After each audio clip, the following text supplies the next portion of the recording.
Okay, we are live.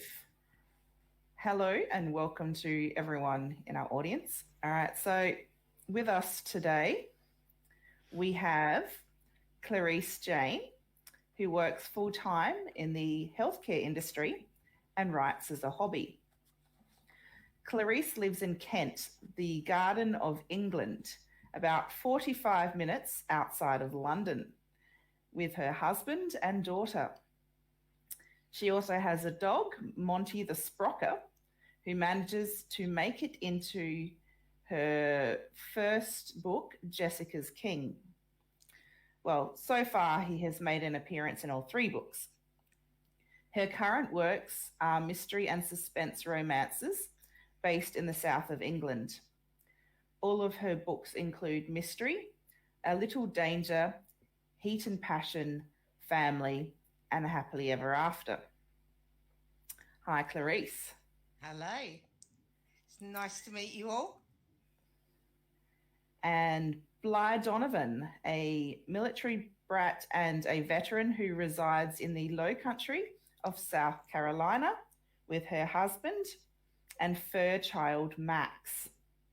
She writes books that are romantic suspense stories featuring strong heroines and sexy heroes overcoming dangerous villains. Her books are set in small towns because she loves the history associated with them, especially that of the historic architecture. Hello, Blye. Hello. So today we are talking about romantic suspense, which happens to be one of my favourite genres because I love stories that combine romance, action, and mystery. As a writer, I enjoy weaving twisted plots of intrigue that keep me and my readers guessing. What do both of you enjoy about writing romantic suspense? Well, I'd say for me, it's my favourite genre to read.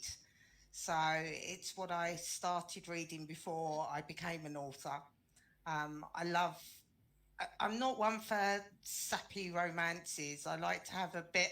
It gets a bit boring to read sometimes. So I like a little bit of action in my books, and you don't want everything to go smoothly. You want some suspense and a bit of danger there. So I just love the combination of the two. For sure. Yeah. And I completely agree with that. I love having, that extra obstacle that the hero and heroine have to overcome. I think, that ends up, not only making the story more exciting, but by the time they get to that happy ever after, it's way more, fulfilling because of what they had to go through to get there. I love the extra grit and intrigue as well. Yeah, the way that your readers are going to feel so much more satisfied. Yeah. And just personally, I like writing from the villain's point of view as well. Like I like having, that extra perspective in the story, and it's just one of those fun things that you can't really do with regular romance, I guess. So yeah, I like being able to do that as well. It's escapism as well, because it's not something that would happen in everyday life, the books we write. So it's kind of escaping into what you would like to happen sometimes, maybe not the darker side of things, but you like that overcoming obstacles to get to a happy ever after. It's not just someone falls in love, they get together, they get married, they have kids, there you go, that's the end of the story. It's having something to work towards to get to that happy ever after. The excitement. Yeah. And I guess in some ways the added mystery, especially in your books, Clarice, like they read a lot like your sort of more typical murder mysteries, I guess, in a way, with the romance plot added in as like almost a side plot, but they're sort of almost like, I don't know if competing is the right word, but yeah, sort of writing side by side in a way to... It's like two different stories that have been brought, like a thriller that's on one side and then the romance on the other side, and you kind of, I put them together. So I hope my readers enjoy them. So... Oh, well, I certainly do, so... Yeah, I agree with that. And, you know, that's what I like about it too, that suspense plot is kind of going on in the background, and it, you know, but it still ties in with the relationship, because it's going to affect either, you know, making the characters come together or forcing them apart. So it's all connected. And I think, you know, Clarice does that as well, but it's just, you know, the reader gets that extra, you know, I mean, I don't know if it's a whole separate plot. Sometimes it is, but you know, they get that extra, and they get that point of view as well, like that's going on in the background, instead of, you know, just seeing again what the main characters are seeing. So it's like they've got added incentive to keep following these characters, like, because there's just some threat of danger looming. Yeah. So much more invested in the relationship. Yeah. So I recently saw a couple of crime writers talking at a writers' festival about maintaining suspense in a plot. During their talk, they shared some wisdom about writing twists, including the importance of dropping hints throughout the story so you don't blindside readers, but adding enough red herrings to keep them guessing. How do you handle the twists in your own books? I would say I definitely agree with that. Like, I don't want to blindside my readers, so I do drop hints in there. And, you know, as a reader myself, I don't want to be blindsided. I was actually recently reading a book where, you know, it was a thriller, and the main male character, you had his point of view and you had the villain's point of view. And, you know, you're over halfway through the book, and all of a sudden you find out that villain and that main male character are the same person. And there weren't any hints, you know, up to that point that was going to happen. And I'm just like, wait a minute, you know, like, you can't do that. So I get it, you know, that's the shock factor, the surprise, but I try not to do that. You know, I'm going to give the reader a hint. And, you know, one of the ways that you can do that, and that's easy to do that, I think, you know, that I've done with my first 3 books, is writing from the villain's perspective, because, you know, then the reader already knows more than your main characters do. So, you know, I've given hints that way. And yeah, some of those hints may be a red herring, but it's not going to be so much of a shock that you're going to get mad and throw the book, or at least I hope not. Have you ever thrown a book that you've read? I thought about it with this one that I'm just talking about. I was like, are you kidding me? There's one book that I stopped reading and immediately messaged the author and saying, what the hell do you think you're doing? I just can't read any more of this. No, don't panic, just carry on. It gets there. Don't worry. I mean, with Jessica's, I did add stuff in after my editor read it, because it was too obvious who was the villain. Okay. So I decided to add a couple of sightings of another person that could have been the villain. So, but like Blye, I always have chapters in my books from the villain's perspective, just so that you can see possibly why things are happening, but you just put a little bit in there just to maybe throw them off. So I kind of do the same. So in my 4th book, the one that I'm working on now, I'm actually not planning to include the villain's point of view, and it's a whole new challenge to get that suspense in there when you're not You're not using that element to do it. So it's gonna be interesting to see how it turns out, and whether I go that way in the future or not. But I'm enjoying the challenge. But I just it's definitely harder to do, I would say, than when you give that extra character's point of view. Do you find that your beta readers give you feedback on whether it's too obvious or if they're blindsided by your twists? So I get that from my critique partners. I have some really great critique partners, and they've been good at letting me know if that is the case.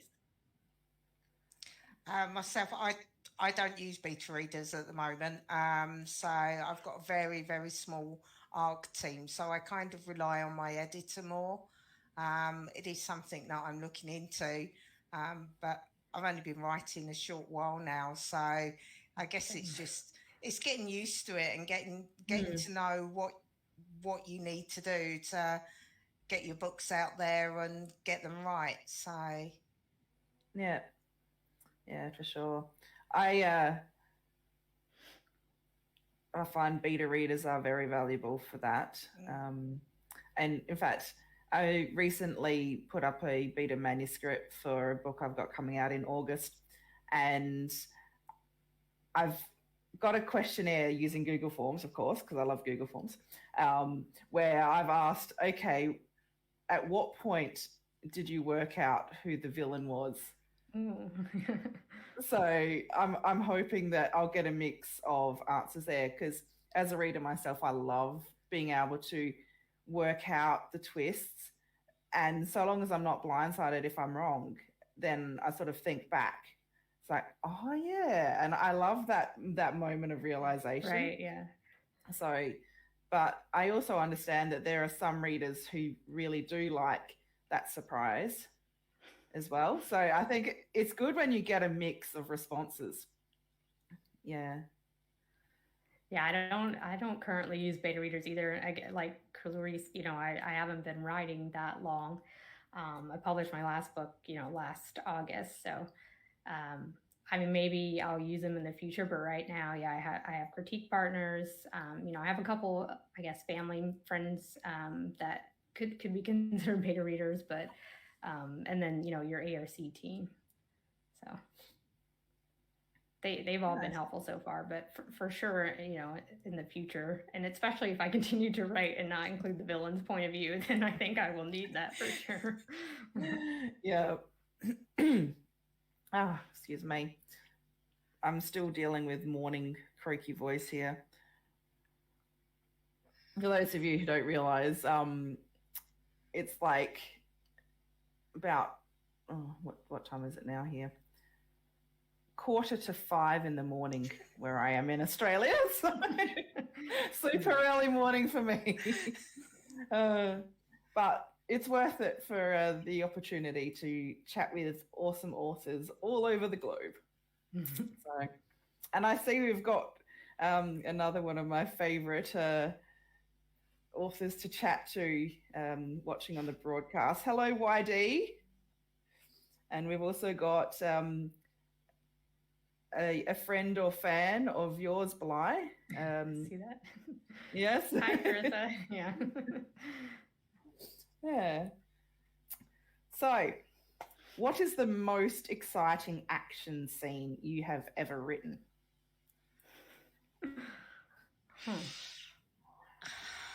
I don't think that my books are like super action packed or anything. So, but I guess, if you look at excitement in the sense of the surprise factor and like the emotions that the characters are feeling in that moment, then I'd say in my second book, the heroine is being stalked.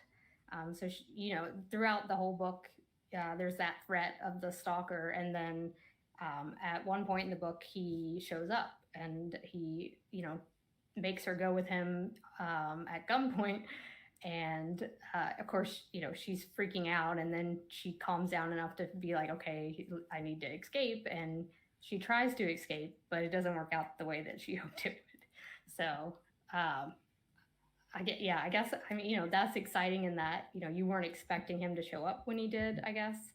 And then, there's a little bit of action when she's trying to get away and she doesn't succeed, and then the hero shows up. So I love good escape scenes. Yeah. Yeah. but they're always good value.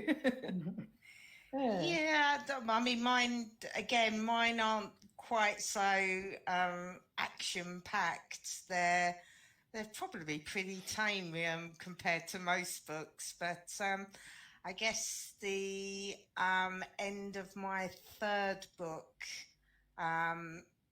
is probably the most where there is a bit of a gunfight and a few people do get killed.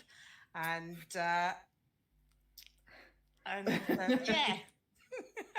that's all I'm going to say on that, because I could give loads away, couldn't I? Yeah. So, but yeah, that's probably the most that I've had.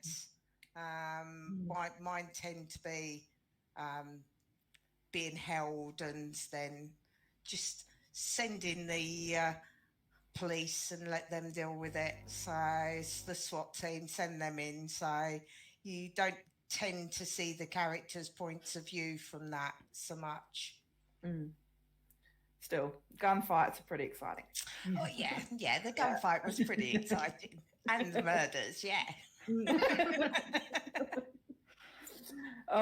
So how vicious can you be with killing off characters then? Do you get much feedback from readers about, oh my God, I can't believe you killed so-and-so? To be fair, I probably haven't killed anyone off that they wouldn't want killed off so far. Okay. Yeah. Yeah, I haven't either. I mean, that bugs me as a reader. Like, you don't want to fall in love with a character and then lose them. So, yeah, I haven't done that yet. We've got pretty close a couple of times. Well, yeah, I mean, that's allowed. Yeah. As long as they survive at the end, that's fine. Yeah, no, I don't think I could kill. I love my characters too much. I don't think I could kill them. Same. Yeah. I might be a little guilty, although I tend to reserve that sort of thing for side characters who will give the readers a sense of emotion because of the connection that those characters have had with my main characters. But I hope there is understanding that there are reasons for those lives ending. And, it might be a little heartbreaking, especially in an upcoming book that I've been working on in my Winter's Magic series. Sorry, guys, if you've held on hopes for any certain secondary characters, but it's, I think, important to have an aspect of realism in some of these plots too. So, for example, you can't have a war going on and not have casualties. No one dies. So, yeah. Cool. So, given the nature of your books, my next question might not necessarily be so relevant, but you could sort of potentially think about the I guess more of the crime rather than the violence. But so how does the crime and gritty violence get into your books? Could you give us some examples? So examples of the nature of the crimes that and the level of detail that you go into, I guess. I think my third book, we had a situation where the main female character is running away from her stepfather, and because he basically decides he wants her as his wife, and he's a member of the Greek mafia. So he's sent round a few heavies and beats up the main lead character. And I went into quite a lot of detail with that one. Really did beat him up quite badly. So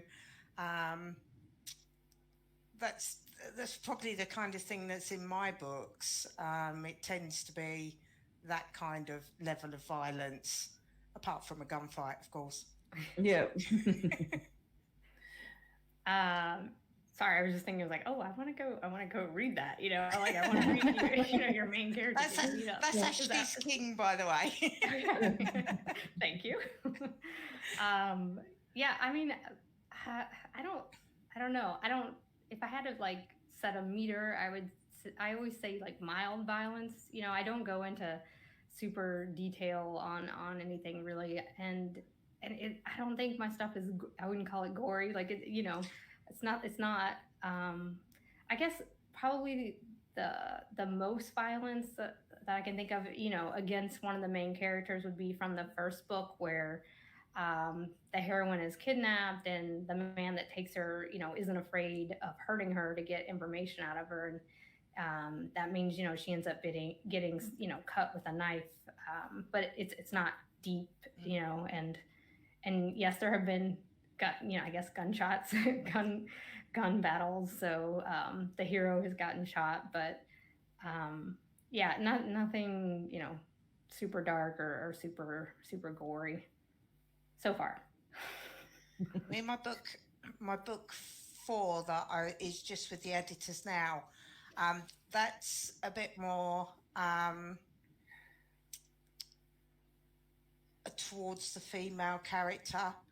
So there is quite a graphic scene in there, which, yeah, I'm not sure how readers are going to take it, because it is more of a non-consensual situation. So trigger warnings. Yeah, it's probably going to have trigger warnings, because it's not as bad as it could be. I've probably read worse. I don't think I could have gone into quite as much detail as some writers do, but it's still quite a bad scene to have had to have written, really. Yeah. I guess that's also where sensitivity readers can be helpful too. If you were ever looking at going down the beta reader path, actually looking for people who have been through that sort of trauma and can give you feedback on that. I mean, that's why it's taken me. That's why it's taken me so long to write, because it is, unfortunately, from experience. So it's I can read it. So if I can read it, then I think it will be okay. Yeah. Do either of you have sort of much other crime in the background of your stories? So you've got your main plot where obviously there's the heroine's in danger in some way. You know, there's threats made to her. But what about having an environment in which you can see crime happening in the background? Do you have that happen much? I think maybe there's a little bit of that in my third book, and actually in the one that I'm writing now. But the first 2 books are more, you know, like you said, focused on the heroine and the danger that is associated with her. But the third book, it's kind of, I'm sorry, I'm like, how do I talk about this without giving stuff away? Yes, there's a little bit of that, you know, with like a bigger, I guess, crime element. Because again, like the town that I'm writing is outside of the city of Chicago. So, you know, if you have a big city and you have, you know, crime families there, then some of that leaches over. So there is some of that in the third book, and there will be in the fourth as well. Mine not so much so, because it is quite a small little town that the main storyline's based in.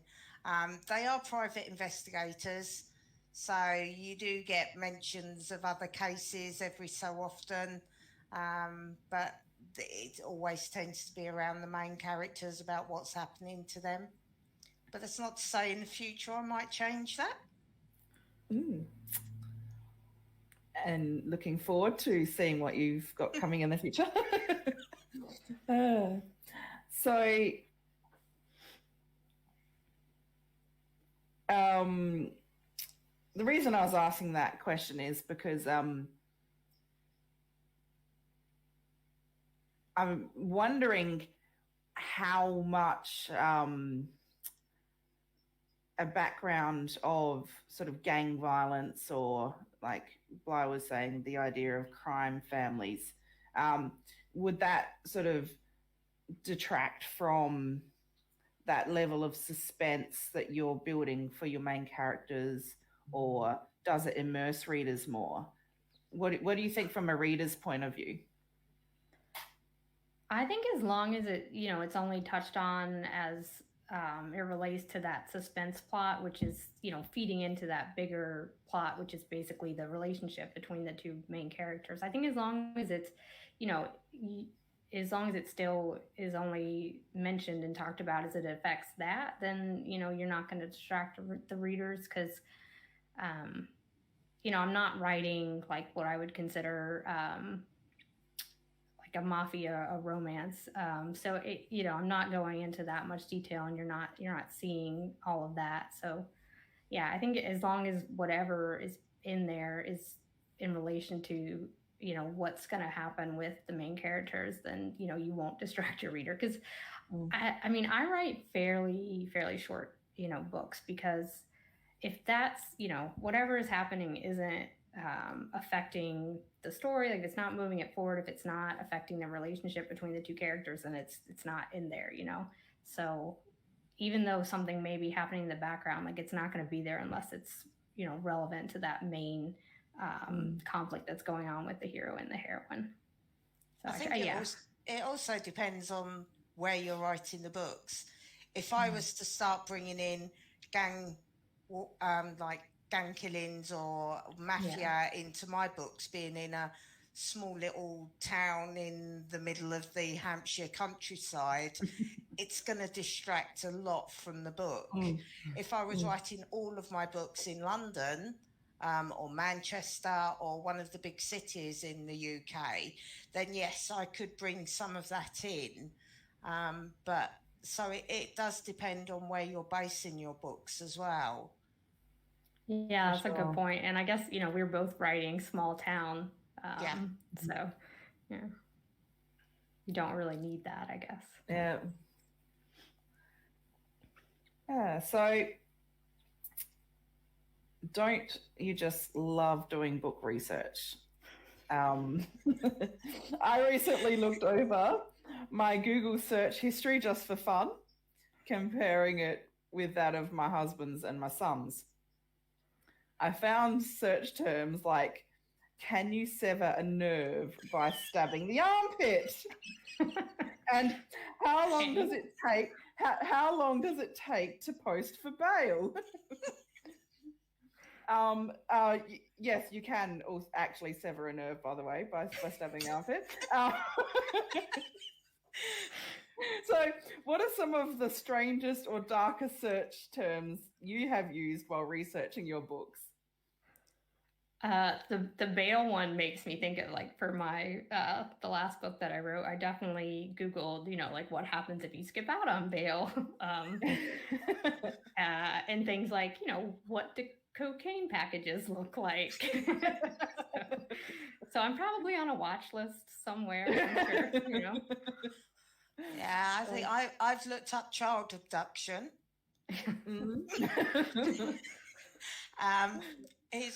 Can a shoulder wound be fatal? Yep. So that's probably the main two I've looked up. I haven't gone quite that bad yet, but I'm sure it will happen. So can a shoulder wound be fatal? Yes, it can. Yes. I guess it depends, like how deep the cut is, how much it's bleeding. Yeah. Yeah. Whereabouts it hits. So. That makes me think of, like, I've definitely Googled, if can you get shot in the chest and it not be fatal. So it's like I tell you what though, if you want to have a bit of a laugh, just have a look at your Google search history sometime and just amaze yourself at some of the stuff that, like, because you can go back pretty far with it as well. So when you've been in research mode, you might not necessarily think about how dark or amusing some of your search terms are until you sort of out of that zone and you go back and reflect. It's like, ooh, or there's a knock on the door.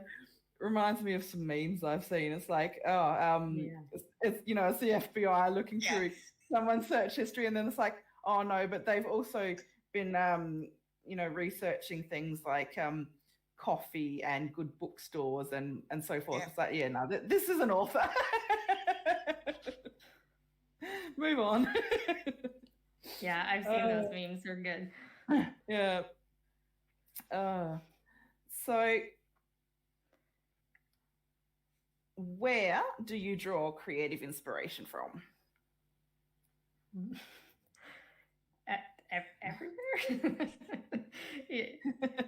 I mean, like, sometimes I'll be watching something or you read something and it's like we were talking about before, where it's like I always want to have my notes close by so that when something like that does start, spark an idea, I can write it down right away so I don't lose it. So go on, Clarice. Yeah. I was going to say, I think it's just the thought of what you want, how you would like things to be, as opposed to how they are. Sometimes you kind of you let your imagination just run wild with how you would like things to be. Some of the stuff that I've written, some of it in book 2 and book 4 that will be coming out hopefully in June, are personal experience. So, and I've used what's happened to me to write into these storylines. Yeah, I mean, for sure, personal experience would draw from that. People that maybe maybe a specific trait of theirs sticks out to you, and you want to put it on a character. I kind of feel like our characters end up having some kind of trait from us that we maybe didn't even mean to give them, but you kind of give a little piece of yourself with each one of them, I think. Yeah. And I put my dog in my books. That's right. Yeah. But aside from your dog, have you ever written any people personally in to your stories, like aside from just adopting a trait here or there? I don't think so, no. I don't think I could actually say that there's anyone that I've drawn. Sometimes it's actually just the photos that I tend to have the book cover to write the story, because then I can picture the people that I've decided are going to be my characters, and I find that a lot easier if I haven't got a picture that I can look at and think, okay, yep, that's definitely who I see as Mason, and that's my Jessica. Then I struggle to write. I like to be able to picture them. So, but there's no one that I could say, yeah, that's such and such, or yeah, I can see that in such and such. Probably apart from myself, that I can see myself in some of my characters. My female characters anyway. So you're a very visual person in that regard. Yep. Do you use pictures much, Blye?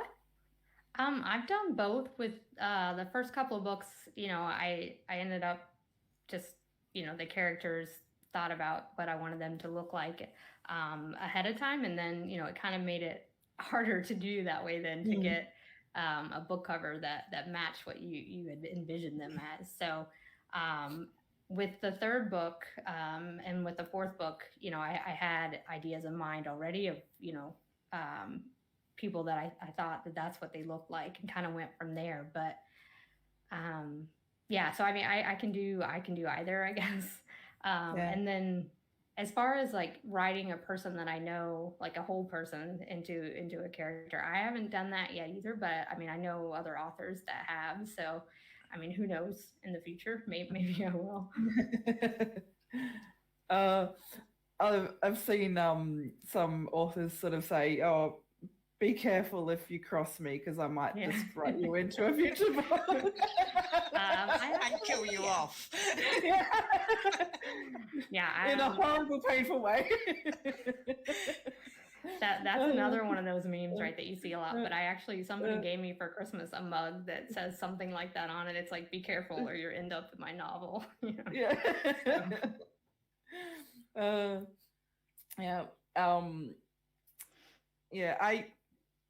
I haven't tended to write real people into my books much, but there has been like cases where I've sort of drawn inspiration heavily from their life stories and sort of incorporated aspects of several people's experiences into a character's plot. So yeah, and I definitely love using pictures. Yeah. Originally, I used to use Pinterest heavily to find pictures of like my characters, but then over time, I'm thinking, if I'm ever going to use those as teasers, I want to be able to use images legally. Yeah. So yeah, nowadays I tend to use my Adobe stock license to find images for that. Very, very useful service, that one. Not that I'm a representative of Adobe in any way. Just like to impart, little tips here and there as an author myself. But yeah, would you say that you're an avid reader yourselves, and find that other authors' works inspire you? Yeah, definitely. Yeah. It's one reason why I started writing, because one of the authors was finishing up her series that she was writing. So she was saying goodbye to all of her characters, and she decided in her group that she was going to start writing a story, and the readers was going to finish it for her just in the chat in Facebook. And so me and a few others were just writing bits of the story. And in the end, I finished the entire story. I was the only one writing. And so someone asked me, "Oh, what books have you written?" I said, "Well, no, I haven't." And so I said, "Well, I think you should write a book." And that's kind of how I started. Okay. And I thought about writing a few storylines, and then, as I say, Mason's story was started. So yeah, I would say I will say who it is. It's Gwillia. Surname, I can never pronounce her surname, which is terrible. So it's Lago Asimo, I think it is. She does read security. She heavily influenced my first books, really. So, but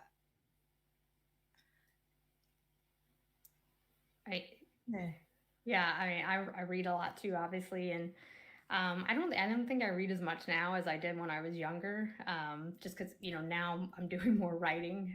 But the book that I first published, I had actually started writing over 15 years ago, and again, it was like influence from the romance authors that I was reading at the time. So yeah, I definitely get influenced by what I still continue to read. So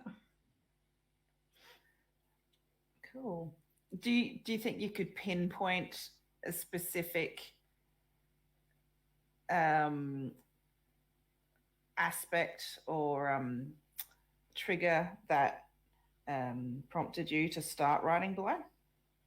Or did it just gradually seep in? Or for starting, when I started years ago, no. I mean, I had always, I guess, kind of been a writer. Even growing up, I'd write stories and stuff, but I never planned to do anything with them. And, kind of like with Clarice, the pandemic happened and I had just graduated with my master's and, couldn't find a job. And so I started writing and I realized, oh, well, maybe I want to do this instead. Oops. Yeah. So, that's what I've been doing since then. Yeah. Can strike at some interesting times. Yeah.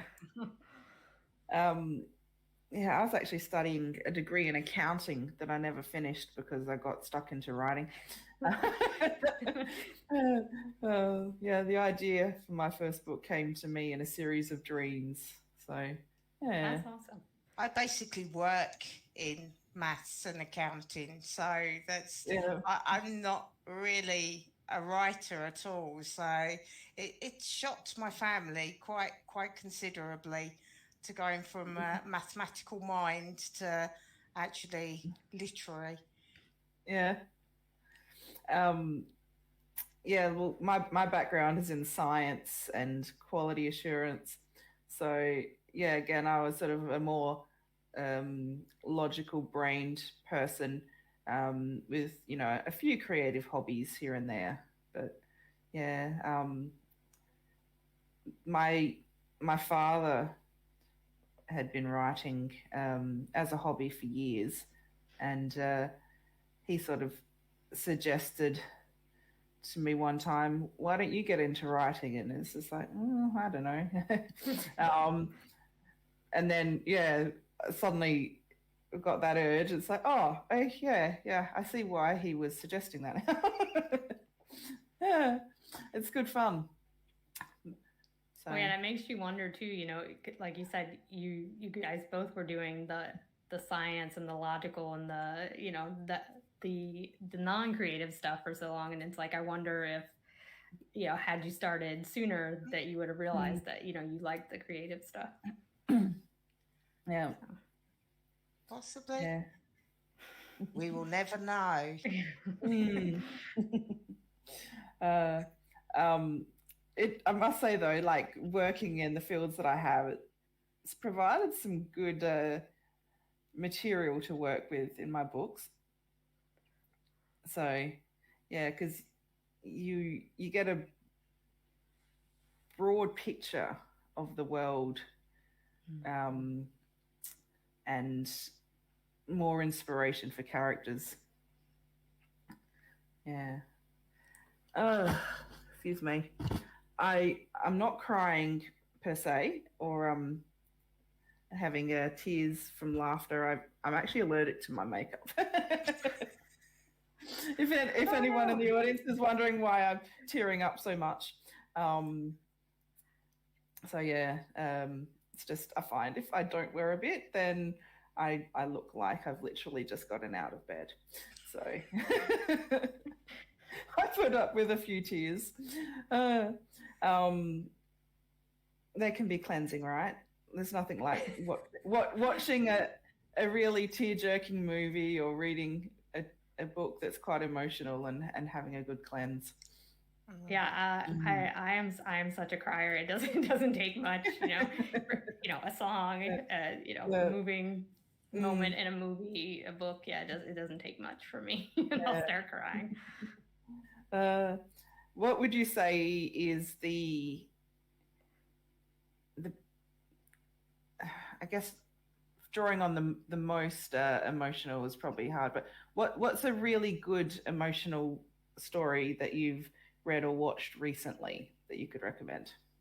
I feel like I tell everyone this, but Amanda Zook, she's another, indie romantic suspense author. And her second book, Annika's Aurora, it's a second chance romance. And I don't want to give anything away, but, there are some trigger warnings that you should be aware of when you start it. But it is super, super emotional book. And I bawled throughout the whole thing, but I loved it, Yeah. So yeah, I would definitely recommend that one. Yeah, I mean, there's a few times. Gwyllia's is one of the books that I've thrown across the room, where I was that deeply upset about what was happening. So quite a few of her books have that kind of effect on you, where you get to know the characters so well.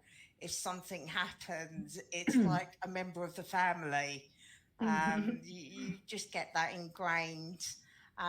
Amanda McKinney's another one where I've read a couple of her books, and they are quite emotional as well. They can be a bit dark, but I personally don't mind that. I know some people will say, no, that's not for them, but there's a couple of her books that I've read where I've literally there has been tears streaming down my face at times, and my husband's looking at me going, "What's wrong? You're only reading a book."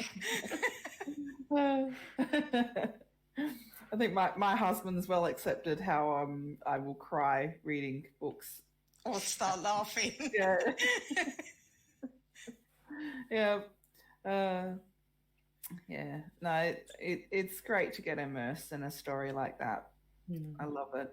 And I think that's also one of the things that sort of inspired my own writing as well, is just being able to sink into another world and escape, but not necessarily just for entertainment either. Yeah. Would you like to plug a recent book release? I've got one coming up. I can't say when yet because my book's with the editor, but I'm hoping for it to be the beginning of June, which is Madeline's King, which will be slightly different to my past 3 books. So it's quite emotional, few trigger warnings, but there will be a happy ever after, because there always has to be a happy ever after. So, but yeah, that's mine that I've got coming up next. So, yeah, I think I'm kind of in the same boat. My most recent release was back in February, so the one I'm working on now, I'm hoping to have out. Probably it'll be the 1st of June as well. And that book is Condemned by Secrets. It's the 4th book in my Rolling Brook series, which I'm, it's the only series I have out right now. But if you want to read the rest of the books, they are available in Kindle Unlimited too. So on Amazon, you can start with those. But yeah, the 4th book is coming out hopefully this June. Yeah, all of mine are on Kindle Unlimited as well. So, yeah. How would either of you feel about reading a short snippet either from your last release or an upcoming release? Do you reckon you could? Yeah, I mean, am I volunteering to go first? Yeah, you're going by. Okay. Okay. I did mark off something. I guess how long or how short do we have a, like, I don't know. Maybe I shouldn't go first. Honestly, as long as you feel comfortable with, I guess. Yeah.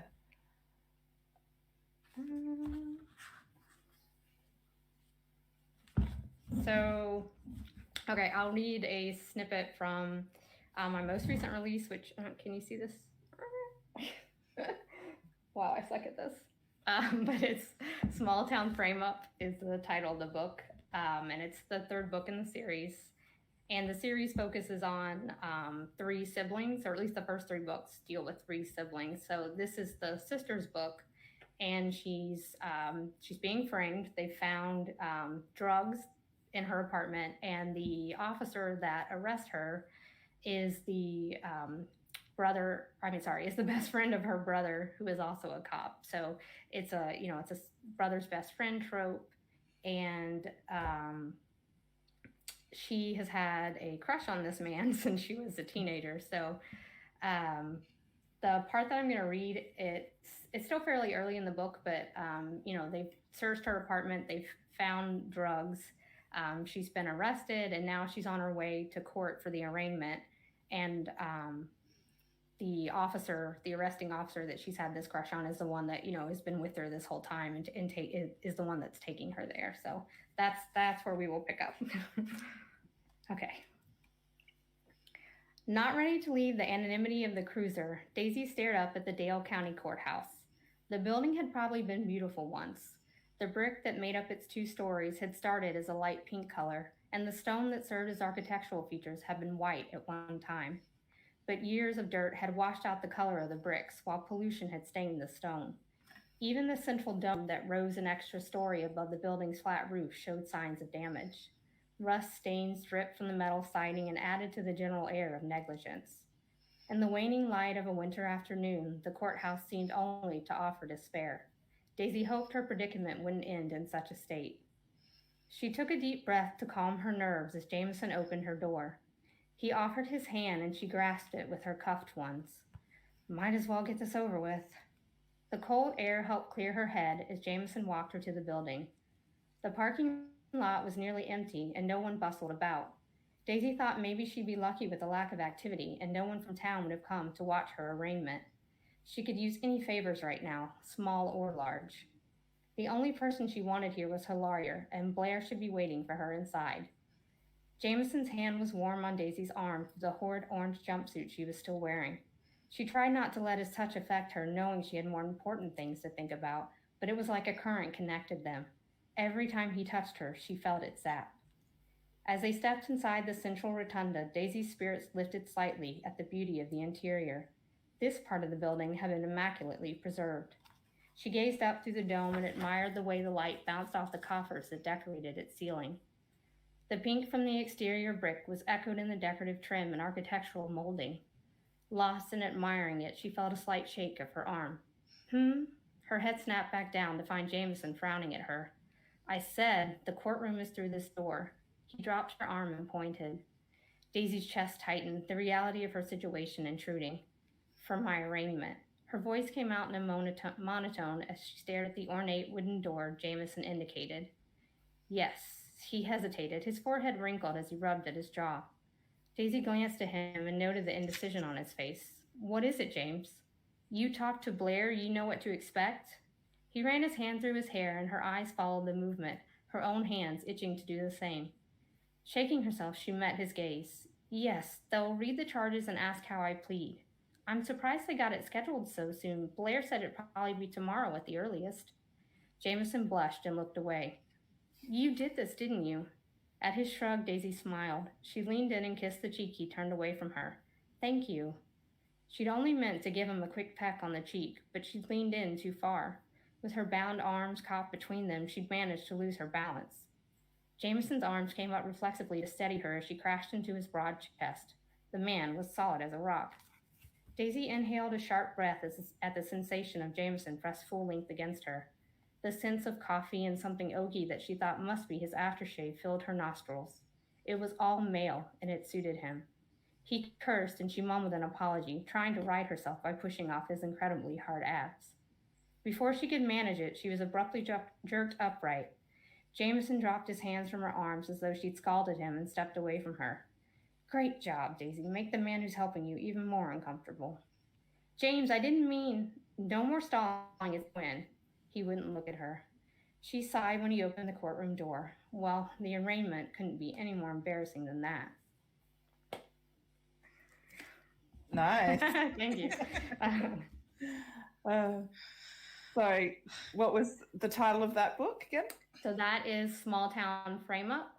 And I mean, each of the books are standalone, but I still, recommend starting at the beginning of the series if you really want to get, a full picture of the characters and of the town. So the first book is Hunted at Whiteford Farm, and it's part of the Rolling Brook series. So, if you search that or search my name, it should come up.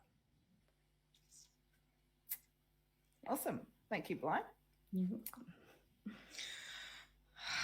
I'm not ready for this.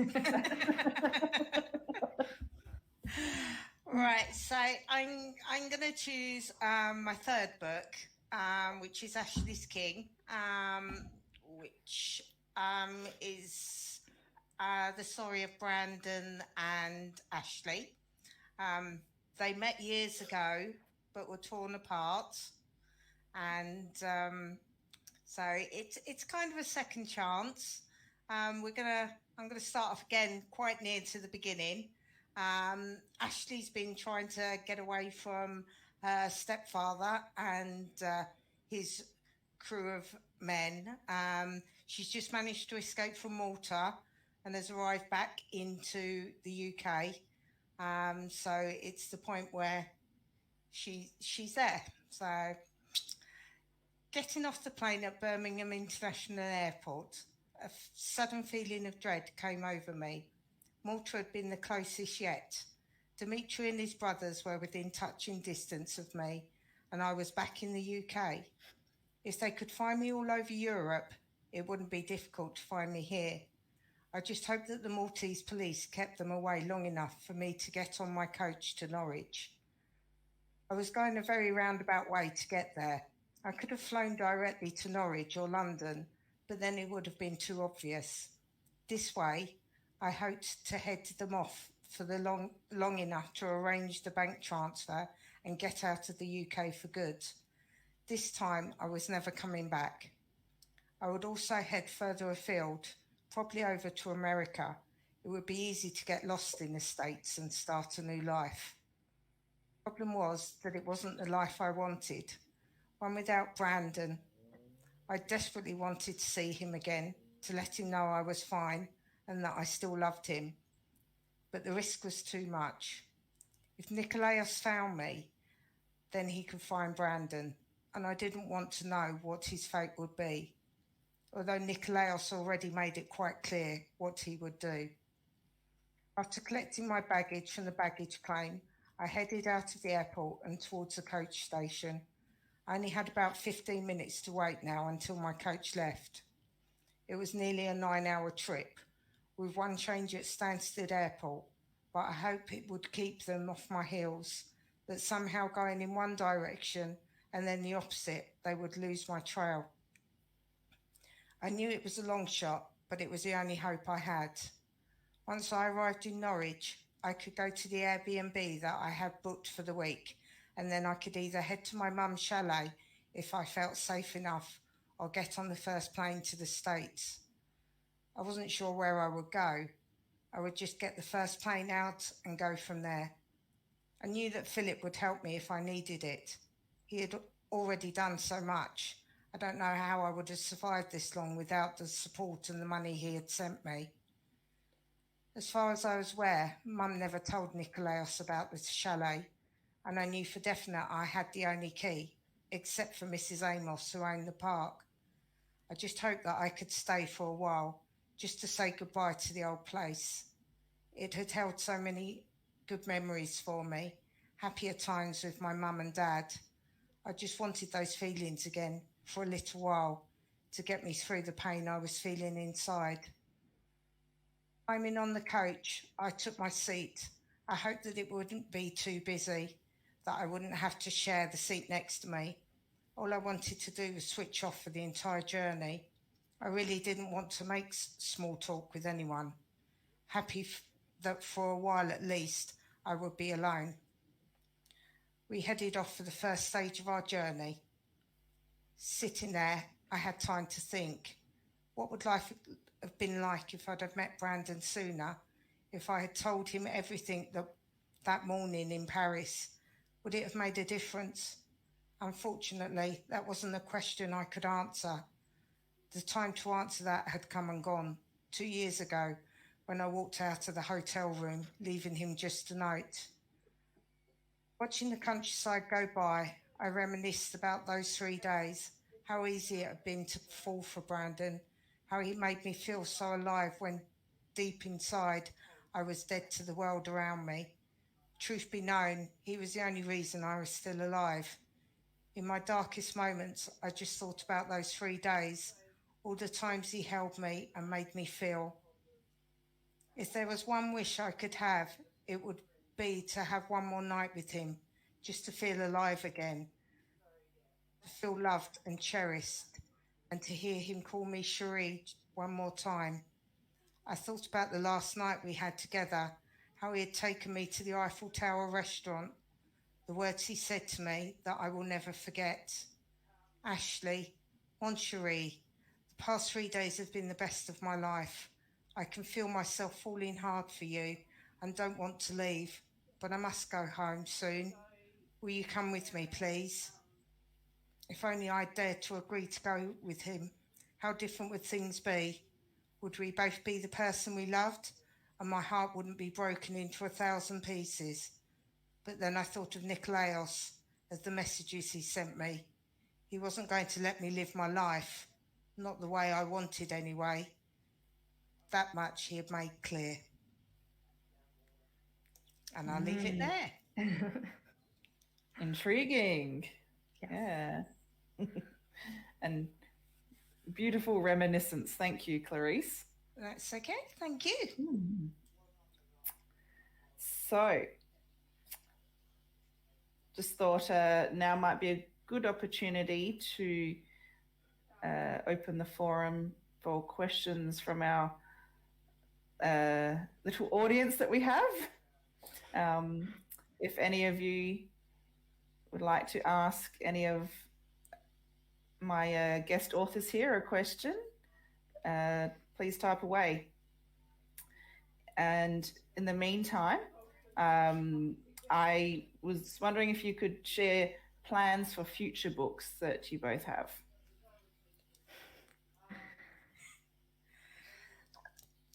I originally planned 5 books in my series, so it was the 5 main characters.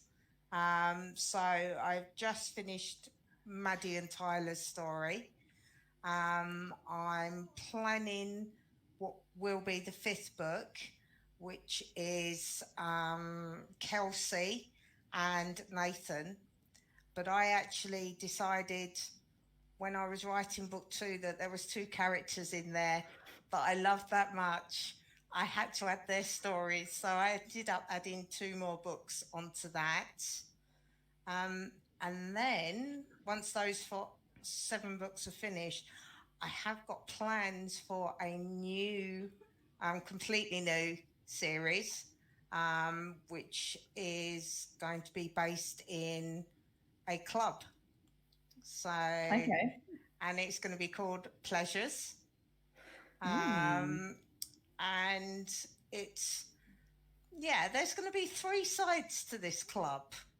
So there will be a nightclub, there will be possibly a strip stroke lap dancing, pole dancing club, and then there may well be a 3rd layer, but I'm not going to say anything about that. I'm going to leave you in suspense on that one.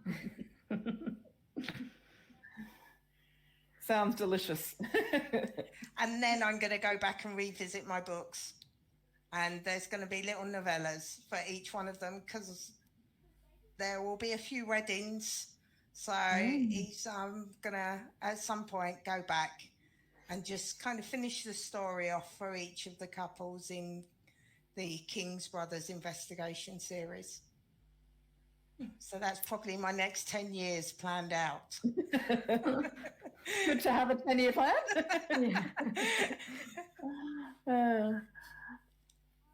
Okay, Blye. So I'm working on the 4th book in the current series I have out right now. And like I said, I hope to have that one out early June, and then there's going to be a fifth book in the series, and I think it's the final one. But kind of like Clarice, I originally planned this book or this series to only have 3 books, and now we're at 5. So no promises, but I think that will be the end of the series, and hopefully I'll get that one out later this summer. And then after that, I actually want to write a standalone that is based off, some of my own experiences, and that may not be a book that goes out for sale. It might just be, a freebie that I give to newsletter subscribers. And then after that, I am going to start again, like Clarice, a whole new series that will be set in a small town. Because I don't know, I love them, and I can't not write small town.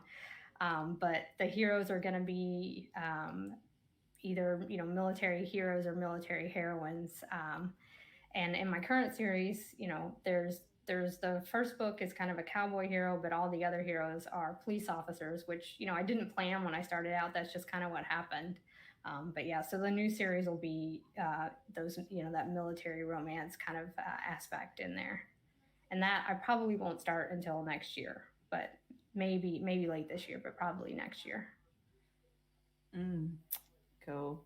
Some strong alpha male characters there by the sounds of it. But I don't know. I think, there may be some female, military members there too. Yeah. It might be the heroine that's the military person instead. So we're going to do some of both. Nice. Yeah. I love strong female heroines. Yeah, me too. Yeah. So we haven't had any audience questions pop through, but that's all right. Did either of you have questions for each other?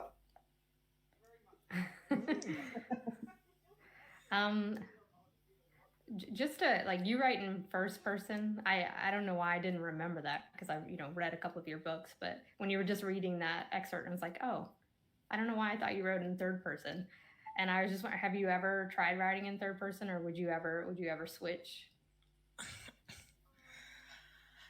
I find it so easy to write the way I do. And I know I've seen comments where people say, oh, how do you write from 2 different perspectives? I would find it difficult not to. I like being able to go from one person and to the next person. I think I would struggle to swap. It just seems to come naturally, which, I mean, my daughter sat there and goes, I don't know how you do it. I wouldn't be able to write that way, but I find it a lot easier. I don't know whether that's because I'm not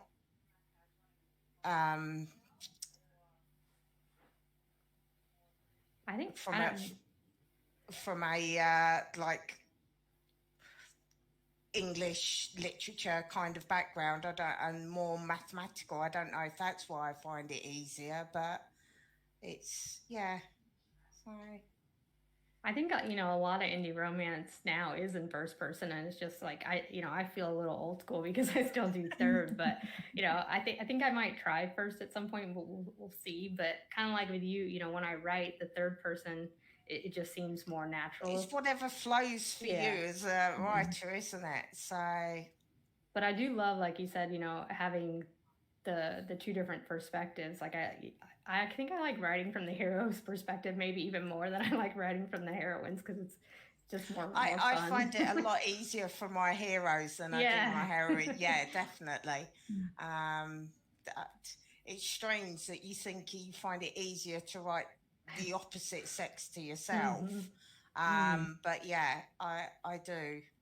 Or is that just because that's how we want to be spoken to, and it might be that way? So yeah, I don't know, maybe that's what makes it easier, but I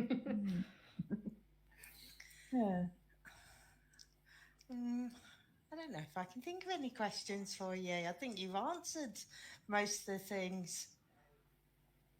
So in your next series, so from the military side of things, what do you reckon you're going to look at without giving too much away? Is it going to be, are they going to be serving, or are they going to be veterans? I'm thinking veterans, just because, yeah, I don't want to write, a whole military, like, it's a totally different thing if that has to be your setting, if they're active duty, and because I still want it to be set in the small town, it kind of doesn't work that way, I guess. They'll probably be veterans, or have previous military experience, but we'll see. Again, pantser, so I don't know. Like, there's not a lot of plotting going on ahead of time, so we will see what the characters decide, because it's their show. Yeah. Awesome. Well, thank you both very much for joining me and talking about the wonders of romantic suspense. If you'd like to both stay on the line, we'll have a little debrief chat once I've ended the broadcast. So,